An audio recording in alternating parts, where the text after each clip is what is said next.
Hey guys, welcome back to my channel. Today we are doing a makeup video. I have gotten a lot of questions recently on my styling videos, in my vlogs, how I've been doing my makeup recently, and so I thought I would share with you guys 5 tips and tricks for a makeup application. Just stuff that I've learned over the last, I guess now 5 years of doing my makeup for YouTube videos, and so I actually had a lot more than 5 that I wanted to share, but to keep this video relatively short, I thought I would just share 5, and then if you guys want to see a part 2, let me know down below in the comments. I currently do not have anything on my skin, so I thought I could share with you guys the tips and then also do the application with you guys. If you are new to my channel, I'll have everything linked down below in the description box, as well as any additional products that I mentioned. Everything will be down there. I'm bringing you in so you can see up close what my skin looks like as I do the makeup application. First up, my number 1 tip for foundation application is using a beauty blender, and there's obviously multiple ways that you can apply foundation with your hands. You can apply it with a brush, you can apply it with a beauty sponge, and I've found that the beauty sponge is the most natural, most flawless way to apply foundation.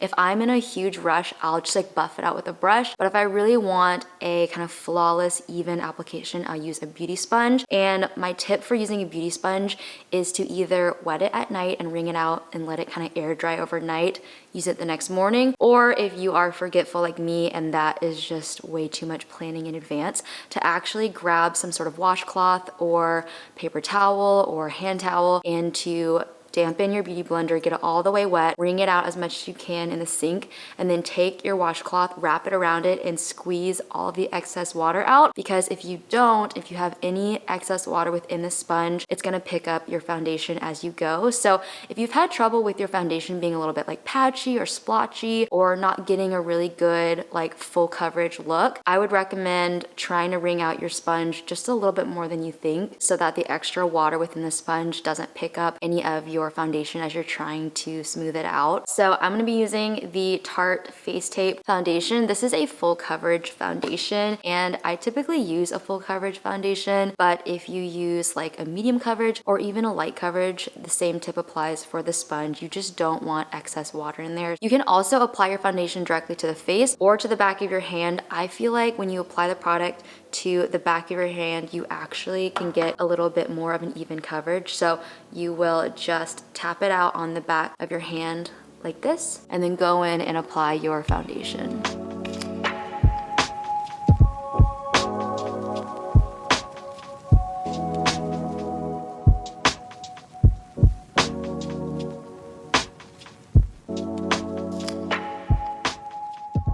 I feel like the sponge also just gives the skin a more natural look, especially when you are using something like a full coverage foundation. Using a sponge just eliminates any chance of having like brush marks on your face from using a foundation brush. Sometimes I'll like use the foundation brush to quickly get the product all over my face and then go in with the beauty blender, but if I've got the time, I will do this process. I'm also using a Tarte sponge, and I feel like it just gives such a natural, flawless finish. Even though it's full coverage, nothing looks cakey, which is huge. I'm gonna quickly set my face with some powder. This is a Gucci press powder, and I love the finish of this powder. It's so satiny and smooth. I feel like it really blurs the skin. Next up is bronzer and blush application, and with a more round face, I have learned how to use my bronzer as more of a contour. I'll still wear it as a bronzer, but I do feel like with a more round face, I like to kind of, you know, add a little bit of definition. I don't have really prominent cheekbones, so I feel like the application of your bronzer and your blush really matters. So I'm using a Tarte waterproof bronzer, and this is a Charlotte Tilbury bronzing brush, and I really love this because I feel like you can kind of contour with it without it looking like a contour. So I'm gonna dip my brush into my bronzer, and I always start near the hairline. So I like to apply the most product closest to the hairline, and I actually just kind of like tap it in versus swipe. So I'll just like tap it in and then bring it up the temples.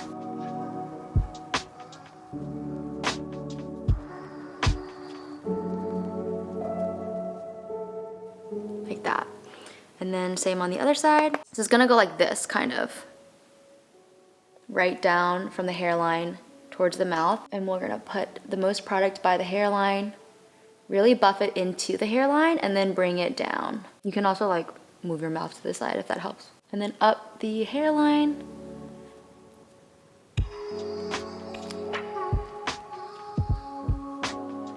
And then on the apples of the cheeks, like at the very end. So whatever minimal product is left, I'll bring more forward and onto like the apples of my cheeks. But really focusing it almost like a contour, but a really soft contour. And then kind of the same application for the blush. I'm using the Ilia Beauty cream blush in Olive Me, which is this really vibrant color. I feel like this is so pretty for spring and summer. And there's a couple ways that you can apply this. You can either apply it with a brush, dipping directly into the product. You can swipe it on the back of your hand and pick it up kind of like we did the foundation, or you can use your finger to warm up the product and pat it into the skin. Kind of gets the same result depending on the formula of your blush. So if it's a little bit more of an oily blush, some cream products are a little bit more oily, I would recommend using a brush.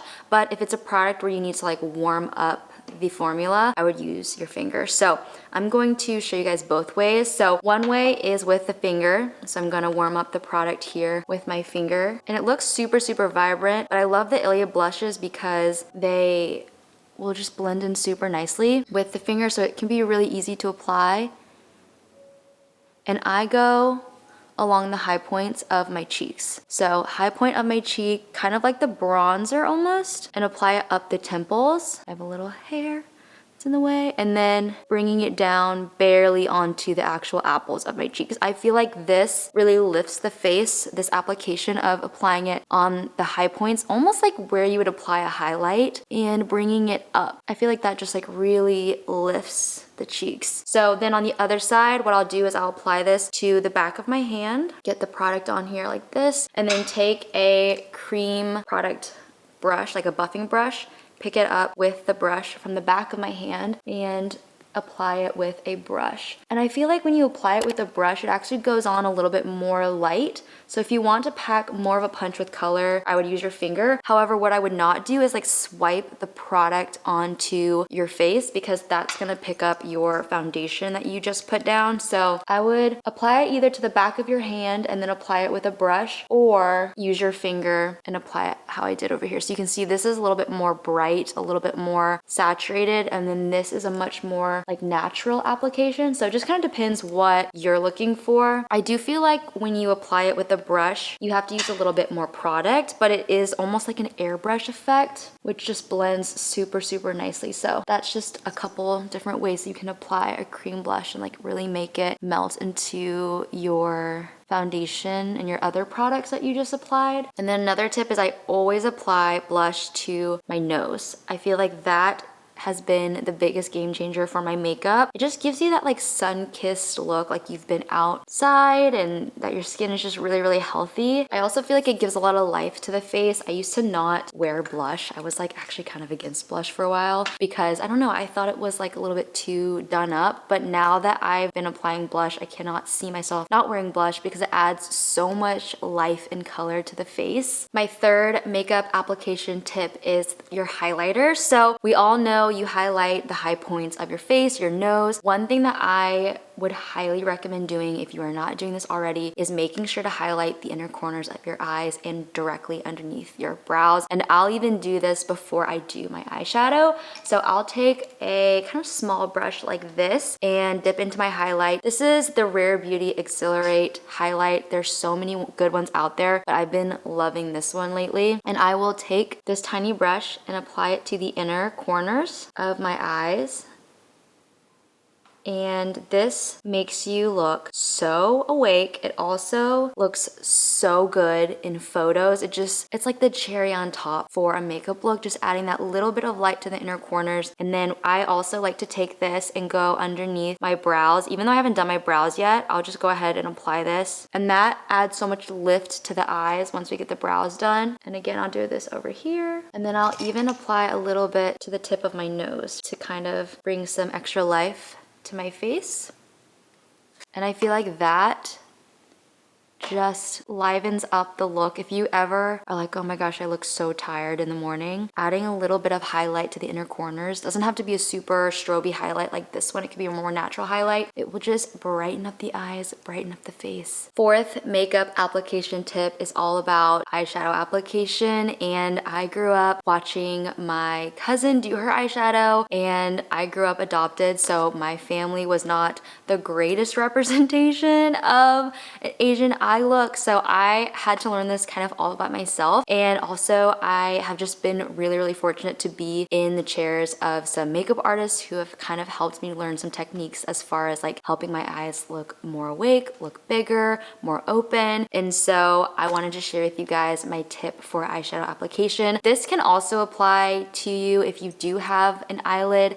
I have a monolid, which means I don't have a crease, so this is just something that I've learned that I feel like has really changed the game for me as far as my makeup look. So I'm using the Tartelette in Bloom palette. This is probably my most used eyeshadow palette. It's the one that I recommend to everyone, especially if you are new to makeup and you're looking for a good everyday palette. This is the palette I take with me to do daytime looks, nighttime looks, wedding looks, all that good stuff. This kind of can do everything. So I'm gonna just take a regular all over lid brush, and I'm gonna use this kind of lighter shade and then this middle shade here. I'm gonna apply this all over the lid. Kind of messy. You don't have to be super precise with this one. I also really like to bring my eyeshadow pretty high, and finding that place where if I did have a crease, that's kind of where I would go with the eyeshadow.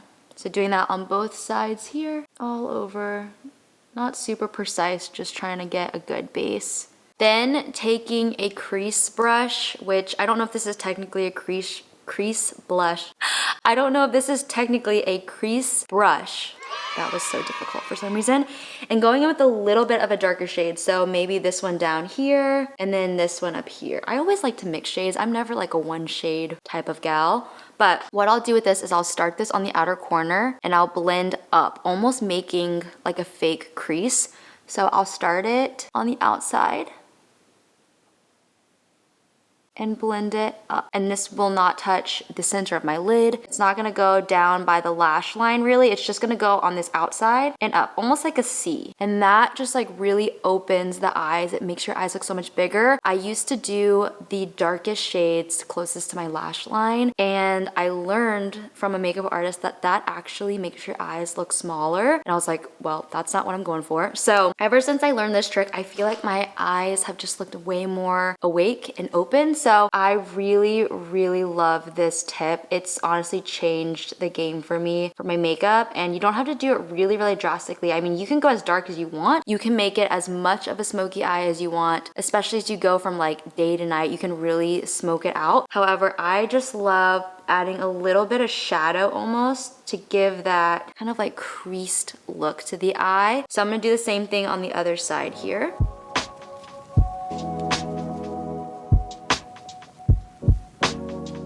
And I'm not gonna even line my upper lash line because that makes my eyes look smaller. So this is kind of what that will look like. And you can see how high I brought it. Like I bring it pretty high because it just like opens up my eyes going that high up, which can be a little bit intimidating when you first do it. You're like, oh my gosh, that looks like a lot, but it's actually really pretty. And if you like to add a little bit of shimmer to your eye look, like I do, I wear shimmer shadows all year round, not just the winter, the holidays, not even for a nighttime look. I'll wear it during the day. You can apply some with your finger and just tap it into the center of your lid, and that will just add some definition to the eyes as well. So I'll just go in really lightly with a shimmer and just apply it kind of in the middle of my eyelid. And I'll do this after the darker shades as like a final step and just kind of blend it all with my finger.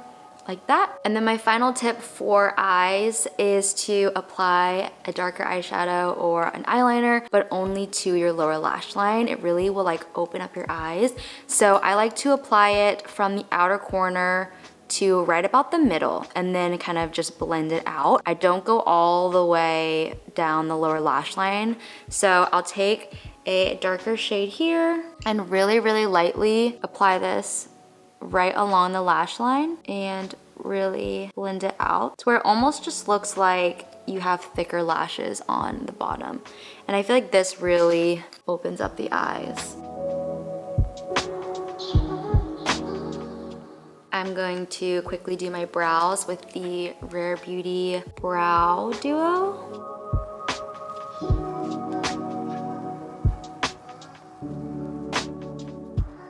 And then my last tip, which is more so just a product recommendation, is if you have really straight short lashes like I do and they do not hold a curl to save your life, I would highly recommend trying out multiple waterproof mascaras until you find one that you love. This is the one that I've used for years. I think I wore this on my wedding day, which was 5 years ago. It is the Lash Paradise waterproof mascara, L'Oreal, and it's like $10 at Target. You can get it at a drugstore. But this is my ride or die mascara. If waterproof really bothers you because it's hard to get off, I would just recommend getting a makeup remover or a cleansing balm, and that will just help keep your lashes healthy after using something like a waterproof mascara. But I'm gonna curl my lashes, and this mascara holds the curl so well. And I have a few others that I really like. The other one that I love is the Tarte Lights Camera Splashes mascara, and that one is a little bit more natural looking. This one gives you volume and length, so I'm a huge fan of this, and I've used it forever. And this is what the brush looks like. So it's very, very voluminous, but it just makes my lashes look so good. And they actually stay curled, which is crazy for me. The only thing about this one versus the Tarte mascara is that you don't get as precise with this one. It's a little bit more of like a fluffy applicator. And like, look how good my lashes look. And if this was a regular non-waterproof mascara, they would have already lost their curl. So that is huge. I actually do need to apply a lip product. I'm gonna use the Rare Beauty lip oil in Serenity.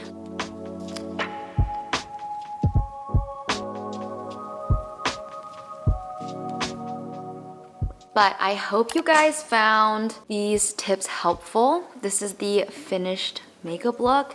If you liked this video, be sure to give it a thumbs up and leave me a comment. Let me know which tip was the most helpful for you. Let me know also if you want to see a part 2. I would love to share more with you guys. I just did not want to talk for like 45 minutes because you guys know I can talk about something for a very long time. But if you found it helpful, be sure to give it a thumbs up and don't forget to subscribe if you're new here. I will also have everything, like I said, linked down below in the description box if you're interested in anything that I used. But I will see you guys in my next one really, really soon. Bye guys.